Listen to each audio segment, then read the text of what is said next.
Bible radiasem otini pa boni ni di o mind so o mind di esi apini kuro we mpanimfo ya nyom nya nipa bonefo nko a bebe mienu pe bi na ye papa wo nipa bonefo nko a process so nyina nipa bonefo nko a na ye chemo mo na radio no masem so ye no kurenti se o ma ho kwan se o man na mo anto mo bo ama mo adwiri mo ana o na mo nipa bonefo nko a na eni mu so a apinisiese ya echina light ba inzu beko inzuba toilet amobeko bia ambeko no kura munya onipa boni ni di kuruzu asa se ya na be hunu oman no enya nwanwa miwi enya menwanwa yenya so ne ye pen ye select nipa bonfo se da o medi abrabo so nti we ya na beba yo tivie no o kan bu ofu ko wona won kan akoyie nti we oki anaza sabi ni bibi wa bam ye de bafie ya toto generator si fi ndi edumi ya so mo de nti we oki what you asem na say it is all cause so be ni sa fuzu nipa bonefo di muso a sa na eba ukoka woni wan koka ukaka maka uni ya na meka ho ma mo nka ma mpanimfo ni musa de omo ye nse be nsem fata na asumdie ma yet wo mem up to date ye nya president ahodo be says abesene ko ye ni fredie says ye di kan ko ama omo so ye di agide so kan ko says you 12 yenya sebe badwemba bia onim ni a wo ye se mede me hu si wo se Ghana nkane anko ama ban mu mehwe se me mi kompo ne ade obi ba yenya problem wo Ghana nkane ho biem yenya badwemba bia wo kan se mede school samu si mani so se mi mpo mi fira konwa so a enjirima school hu problem de yenya bibiem ebesinde yenya badwemba bia odi to ne ho so se adwuma se mi firi hɔ kwa Ghana enjirima ba nyina ne benya adwuma yenya bi ene yatikure mu ukoka ne ada na ehunehuna ukoka ne ada na police threaten ukoka ne afa metro ni jimi fo no so hunu se eko a wo koma ye nyina ne yeda sumu ampa asem na wo kan make sense die na ye fight man panimfo ni hunu se sabe ye wo yaudie ni bremu o man ya yatima ahokyere pam unya akakara ma ayere de ye stew sha fridge ma yedum kan ye fra no pa ye nzoye abomu ne so asai disasai wiye sa na oda ho na kom de wade na abaye wo wonzo kan ni bre wo kan we kire mpanimfo na wo problem wo kan wo problem nti sebe tafracho penyene tuwa so ndi waka na ho ntam se jimi ya na obejimi no na mmɔ na mane because wanyini chen onkoso nya wo saa na kuro no ye ni se ya bede na afa ne tuma pavura so so kire oman na wo peliye na sei na obeye no a obi atukwan atu ne ohun light of da omo de emusa so omo mpanyimfo no ede na omo de yeye omo jimi na omo jai ana omo ate so ana sebe tafracho wo mo na nyame ye da mo omo nimdia fufuro bi a ye Ghana de ye nsanka bi da ye de ye hunu ensu kroma ne ye di pose ye kroma ne ye wo ye hu ye kroma ne ye ba nwe obi anso kwa mu me mesene ensu kro we ni mu no so na sanke ye pose die za no gya toto ne ma tu dan woni we na nipa ne di ni pose a obozen go adi ame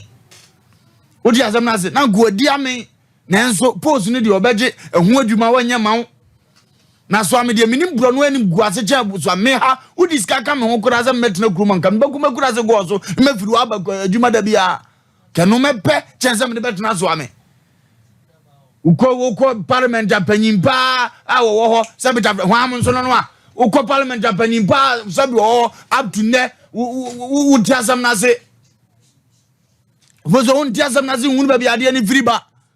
eno ya na ye de ade a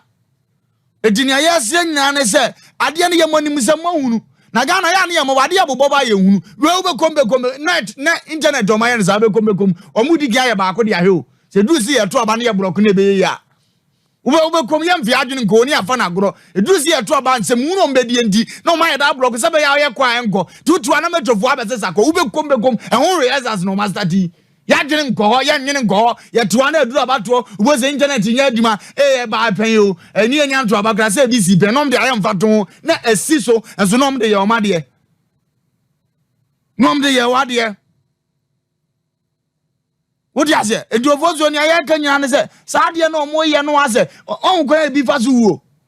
na me onya kwaso ya o wotrase no so amo mabunu no sabetimemfo di proverbs ka wose ni odi ye ni ho fe ono sere ne yefo di etomle bi na mom ye won twetwede ne ye bresa na awurade abe fight amaye wo hunu ko abe fa so pam mu bi afiri guro nim na asumdie betimi aba wodi ase na asumdie betimi aba na guro no akwa nanim edi ya srampa nimfo no sabita fraje wo okani bre ya wa omudi ye komu no omatwi omani omudi omu ye okay da omudi dida da ne ma ekoye mu omo no omunya we ye omunya we ye ba na kuron ahodo omsole waka wo mpanyimfo so no se ya na ekoso eye se ya na omuhunu di na ye omsole mpanyimfo so no edu omumye nya isa ade no ye ti kuro mumye aduane ni a ka ne ada bia de esika tonso ye to ye mfiri ye ne ho ka ne so eno so motete ye ho ada na da bia temamfo ye provide ye de na mo mpanyimfo ntimi provide mo de okay baby ade be fa bia ye de beba enso mpanyimfo de kakra bi odega nana ye mpanyimfo de kakra ode beba ye ntimi fa ma ye de ade a vozo manenko okay so asam na wokan na ye start ubusa se no na sama mpom te sei na ya ne du mebi ade amememfe na na kasa na nyame nti uyi nyame firi munye because ye said na se de ma no ofoso so wo hwe mu pa de a de nyankopo aye no ye koba nanso ye rediem ene normal ne kura ye timu no in fact areho ofoso ahoto eni Ghana sesei ntokwansi hwinsi but ahoto ni Ghana ofoso na light nkane hu asem minister kro wokro mu akwaso kokoso demonstration ye twa fa no so na wan biem ye na minister wokro mu a se obekoso demonstration bi ko nim di ntia light off anankane adundundu no no mpo nimo na menu mienu yetia na menua bia wonam kwan so enenim do bia pa bia no de Ghana ye especially kumasi ade ya sem o mobo yeso na ye gi no ma ginem ofoso obeje di say light off ni pa bia besan anabro no bia besan musi ade ne ye cheche ne kakra ofoso ye buo no so amakom simpos for the past 3 days as a 4 days there be a light off but the ene ne bon ya squalo bito there be all light ye baby a wodan na fa environment ni okay ni age wo de esesa nke de ma wo no ni de akoma san grofo no ade na kwaso Ghana eti abetra fidie so a ye nyame de ne de ma ne se ye ho ye because wontimi nyankopon do aye ne nya sa na obi anya no na mom se ye komu pa se wonam fa mu a ofoso me ka kira wo Ghana setting da bia me ka me se burochire wuduru ho na se se atwitwa ni pati still place ya se ye free ani pa befo akọ seni pa befo play na kwa burochire Adientra, nyese bia sika gugu famo, ba no man kitinkiti bu Ghana hanu a, esesa nkasamre nke ya pa hu, ye twam, ya samre esesa nkasamre ye hu toye wo hu. Sika kwa ni uboto mesa nka no man kitinkiti bu a hu to. But still, ukwana o ma de say yan gran kitinkiti, na o ma wo mo hu, na o ma de that because of heat. O ma be ne atimu. Uko kasa asemu ya ne de akoye politics. Na de politics na ntidi ayi, metro aba. Ofoso anodi eno me koso Ghana ha na anodi inso muna ya na se obi adwuma wo Ghana ha especially Kumasi ase o ahadi ebedumila ampa ne adumilite ne ese ko bre we SOMPA fen akunkuma ba amanfo wo amanfo se ka eji o musika amanfo twa wian kola amanfo yesei light ye di behu sabe esumu ne ade ye di behu se obi ba nipa we ye di be hwe no ana obi fo obi ade ye di be no light so edu na dwane ade wi akwa ye jwa de na najo. Okay. Omo mutinu side there a big problem. A big problem of us. Woka so ka Ghana so na let one say nan kam se men kan wasem. But of us Ghana say pa why na kwa kan wasem a no. Of us man fanji. Empanyimfo ya wo mo edi o man yi so ato da bia. Wo mo etimi ehu se ba bia yedu na wo se yetimi kɔ empanyimfo bi nkyɛn ɛwɔ amanfoforo so na yetimi kɔgye emo afiri wo mo ho no. Omu fane ma sei mu na so no omu hu na kwan ehu ne ntotoye ema enne ba bia wonu mu gina ne yegide se wo makoma nim na ofoso be ma na nsenya da last week ena Ghana yenya mfinhia no aduosia so 77 years 67 years medase monka from fancheme 67 years ye wo abofra na wo ye adwuma wo abaya adwuma mu krampa nkɔ retirement anaso ɔkɔ na homegye mu enti Ghana ya bob brana kwaye nim ya dru blanka yankasa no ye beye bi nanka yetimi di aboa ye ho ama yetimi di aboa eye ama foforo krampa afa na wonom se beka senko mo fifisin eso Ghana da bi ye ka amaya afa no mo fifisin a ye ka ho da ban ne ye benyini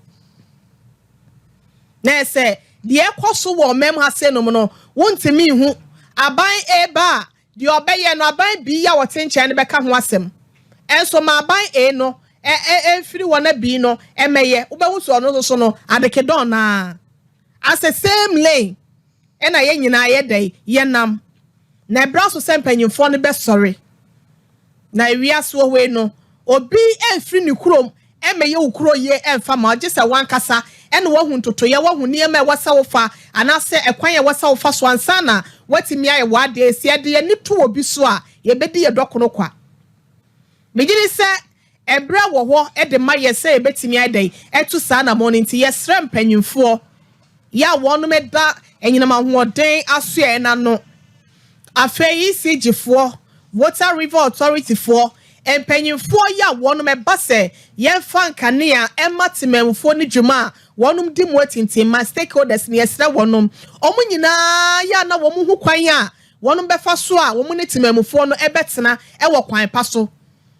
ofoso bema yesi prepaid ye free eyi tete kwa asem ni mu a tese ka tete bia o meter reduce monthly na bia ya ba behwe dia ye nanke watua ka na ne yese tete kwa asem eya pam dada ye twam ho ene yesi prepaid na wo so no ofoso bema minti sika bia 300 cedis 400 cedis me kwa nkoto credit engu me yi so me card so na me de ba behwe mu de aye me dwuma na se me de di me dwuma so a yesi ya genkane ne de afri me nsem kania ne beba nso no unyusi kania nso no enche obehu se o credit na akoto no so na asa eno kran so no ase ne sen amafo ni hunu amane temamfo na ebre na ofo so be mbese ma yeka akwa akire pi yebo wura pia mpanyifo de so bo no nyina bebo wonom efise nyina kania ho nsem de enye ball ansem no aka setemamu ni bia akoto ball agu gatemu anase nso iri ho asem nte no temamu ni na adifin na ba ena ma gatesimu achoki anase bibisa ena bia ma nso iri aba eye mpanyifo na so de omu kwan obefa so omu ni ye betena ekita ho die mu se bibi tichima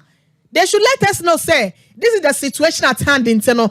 B anamo A anamo B anamo C and ye to afa ho na anamo A de ye successful na mo B anamo B ni C ne de akakakra ansa na yetimi ye dey etimi awie nti no na say yetimi aye ho ne ma nyina awie etimo ma ye break kakra na B a say na ne ma besi akonte no ene ye wo ya na do ne ma toto ye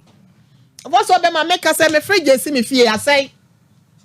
freezer minimum the cross say half a year adwuma half a year adwuma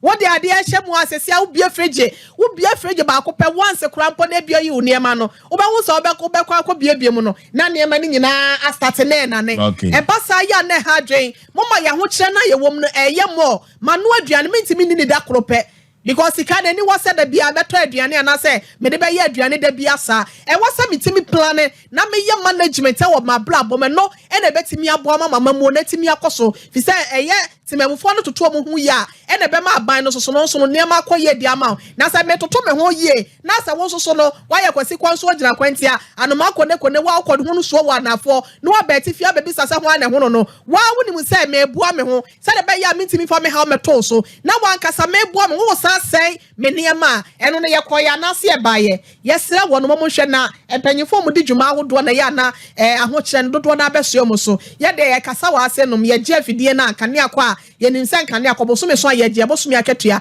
efidie se ye si wo ne empanyifo wono mo to ase nom no konso ye baye ye yusu konso be se miensa ne bo so na fo mti yesra bibi wo ho a o ma ya so ntena kita hodie ne kwa wano ne betimi abonye sa se de ne mesi konofo so be ma atama be hye enche kola ma me fama no nsia me da ase